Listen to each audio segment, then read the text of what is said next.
No public official is above the law. Yan ang tiniyak ng Ombudsman kaugnay ng nagpapatuloy na investigasyon sa flood control controversy.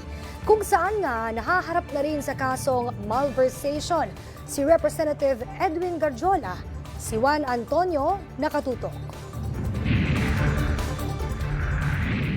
Pinagkokomento ng Office of the Ombudsman si Construction Workers Solidarity o CWS Party List Representative Edwin Garjola sa malversation complaint kaugnay ng maanumalyang flood control project. Nasa preliminary investigation na ang reklamo laban sa kongresista matapos makitaan ng grounds ng Special Panel of Investigators. Nauna nang sinabi ni Assistant Ombudsman Miko Clavano na malversation ang reklamo matapos lumagpas sa threshold ang perang involved sa proyekto.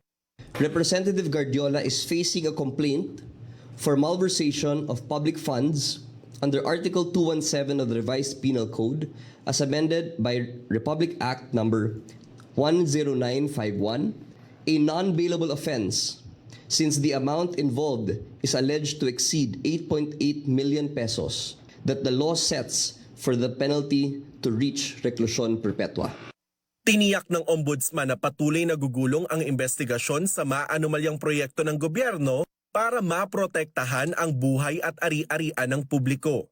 No public official is above the law, and every peso spent on infrastructure meant to protect Filipino lives, especially flood control, must be accounted for.